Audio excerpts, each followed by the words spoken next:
5A, which is 105 Balboa Way.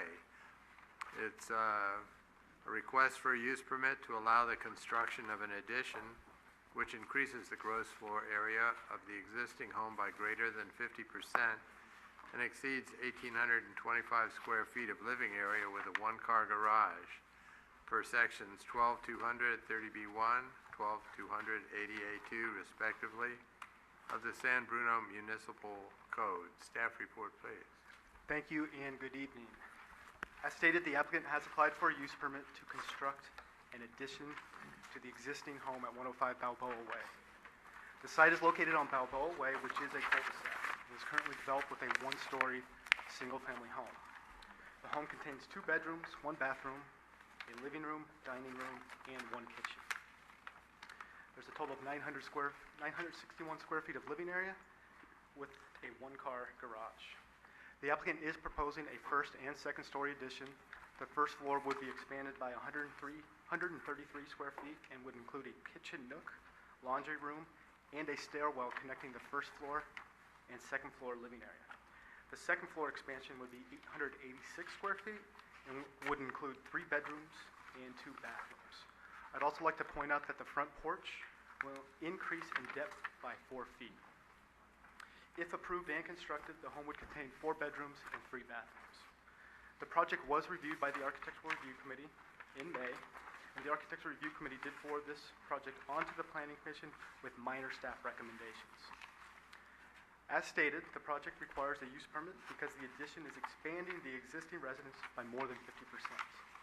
The proposed expansion meets the floor area, lot coverage, setback, and height requirements of the zoning district. Staff finds that the overall character of the home is consistent with the surrounding neighborhood, which consists primarily of 1- and 2-story single-family dwellings.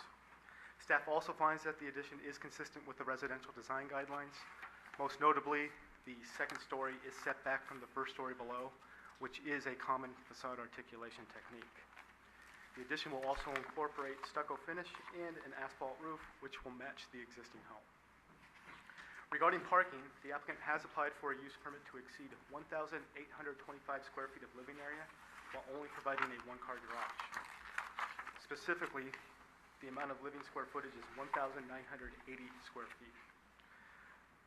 Due to the cul-de-sac, there are angled property lines here, and that does create a long driveway located on the north side of the property. And the applicant does have the ability to park at least 2 additional vehicles on site. Staff is okay with the proposed parking configuration as proposed. Staff received 2 emails from one concerned property owner. Those emails were distributed to the Planning Commission just prior to the start of this meeting. The first email was related to parking impacts. The concerned citizen stated that the home was doubling in size, but that there was no additional garage space being proposed. Staff informed the concerned property owner that the applicant was applying for a use permit to exceed 1,825 square feet of living area while only providing a 1-car garage. Additionally, staff noted that there is additional space on site that could accommodate 2 additional vehicles due to the long driveway. The second email was related to potential view impacts, and staff received that late last week. Staff noted that the city does not have specific standards or regulations that address views. I would also like to point out that the addition results in an overall height of 24 feet 5 inches, where 28 feet is the height limit. Additionally, the proposal does not include an excessive roof pitch. Overall, staff does support... Excuse me, could you speak a little bit closer to the mic? I'm missing some of your sentences. Okay, yeah. Overall, staff does support the project, and we find that the addition is consistent with the residential design guidelines. Staff would recommend that the Planning Commission approve the project based on findings of fact 1 through 6 and conditions of approval 1 through 26. I'd be happy to answer any questions that you have. Thank you. Thank you. Do any commissioners have questions for staff before the public hearing? Through the chair. Commissioner Johnson. Matt, I'm not sure if you're able to answer this at this time or maybe at a later time. However, the letter that was submitted by one of the neighbors indicated that there was some time ago a previous owner of 105 Cabrillo Way submitted plans to add an additional story on their home. And it's not relevant to this project, but since the neighbor brought it up, I thought Is that a fact? I did see that within the email. Staff did review our online permit history and did not find any records of that specific proposal. You know, I know that I've been on the commission for 24 years, and I can't remember every single project. However, it's typically, views are not something that we take into consideration, but doesn't stop a project necessarily. I just wanted to be sure if there was any new information or any new guidance that we're not aware of. No, you are correct. Okay, thank you. Any other questions for staff? Okay, thank you very much. I'd like to open the public hearing now, and I'd like to ask the applicant to please step forward first so we can hear if you have any comments on your application. This is for 105 Balboa. Please give your name and your street name. My name is Astor Canet. I'm representing the owner and also the designer. I'm open for your questions right now. Thank you. Does the commission have questions for the applicant? Through the chair. Commissioner Mishra. I have a question for the applicant. In your green building material specs, you noted that there's an HVAC unit and shall have 13 SEER ratings. Is there HVAC unit being installed with this project? It will be, and it will meet the new share requirements. Okay, it wasn't, okay, just wondering. I don't see that as being green, but okay. The other part was laminated flooring. I was concerned that that's not really a green material. There is some new products that has what they call meets the green requirements. We want to make sure that it does, before we use them. So it meets green spec requirements? Yes. Okay. Thanks. Any other questions for the applicant? Through the chair, Commissioner Johnson. are you in agreement with all of the guidelines proposed in this project? Yes. All of the conditions of approval? Yes. Okay, and you know that there's going to be, there's some things on the table regarding parking. Yes. Can you speak to that at all as to the parking issue that you've proposed a one-car garage, and so if you can just speak to that, what were the obstacles, if you had any, and what got you to that decision? Well, the way the house is, the front of the house towards the sidewalk, there is enough space for it, as what they mentioned. There are 2 cars, will fit 2 cars in there. So there should be more than enough, to accommodate their cars. I did have opportunity of seeing your site, and there is a very, very long driveway. Yes. So that is correct. Thank you. Thanks. Any other questions? Okay, thank you very much. Are there any other members of the public who would like to comment on the application? Yeah, I would like to comment. Okay, please step to the podium and give your name and street name, please. My name is Dennis Larson, and I'm neighbors with Susan and Jose, and I'm directly behind them. And I actually submitted the letters regarding the street parking, and not just their home, but all of San Bruno. It's ridiculous to see the street sweepers trying to come in through our streets to try to sweep them. We should get rid of them all because they can't do their job unless it's in the park. We have relatives in LA, we have relatives in San Francisco, and they clear the streets so they can do their jobs. We don't have that anymore.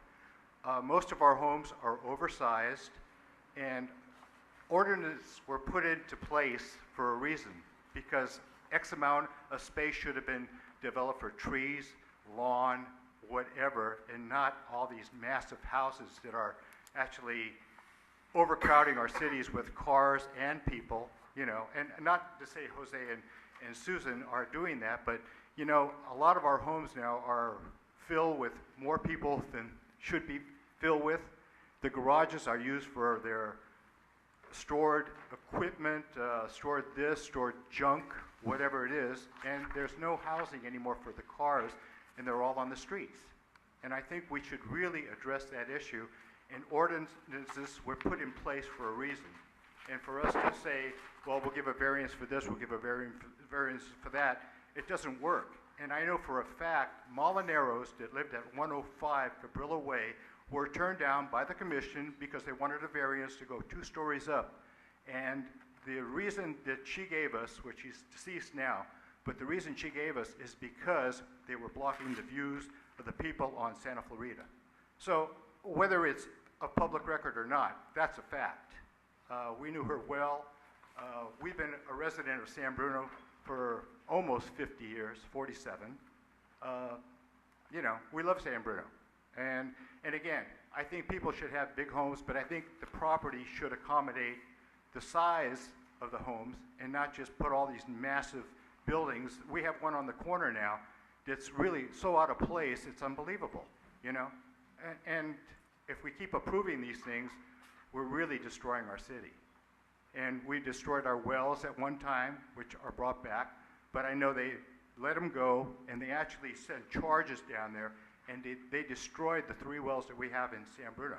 They've been recovered, but we shouldn't do that to our city. I just feel that that's wrong. Anyway, thank you. Thank you. Is there anyone else who'd like to comment on this application? Okay. Please step to the podium and give your name and street name, please. I'm Marlene Larson, and I live at 110 Cabrillo Way, directly behind the proposed addition. And we have a gorgeous view. I mean, we can see Mount Diablo on a clear day. It's unbelievable. When we moved in, that was part of the reason we bought the property. And we also have a pool that is run on solar. And if this goes up 85%, I don't know that our pool will be functional. And I just think it's kind of unfair. Thank you. Any other members of the public wish to comment on this application? All right, seeing none, and with no objection, I'll close the public hearing and bring the matter back to the commission for a discussion and possibly a motion. Through the chair. Commissioner Biassatti. Would staff be so kind as to address the issue of whether or not we have a fee ordinance and what our criteria and ground rules and room are for this conversation this evening?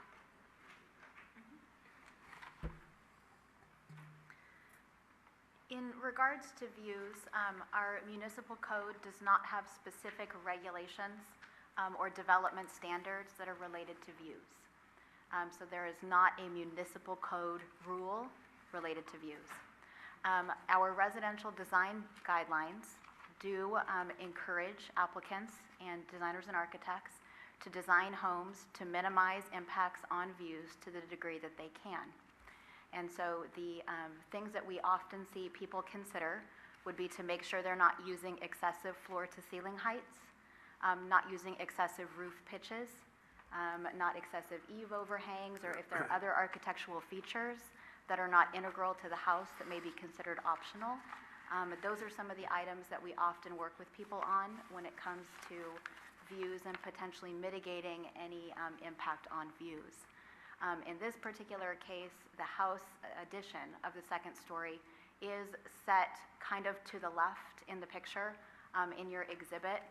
And so the majority of the massing of this house is actually set off to the side. And so that is one of the types of mitigation factors that we would often look at if a house does have a potential for blocking a view.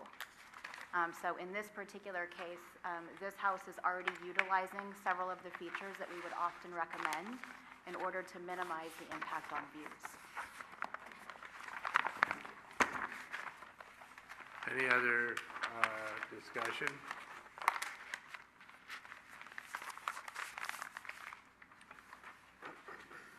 I'd like to comment that this application is not asking for a parking exception, it's a use permit. And under the guidelines and the zoning ordinance, the commission can view the conditions that are in evidence with an application and vote on it. Through the chair. Commissioner Chase.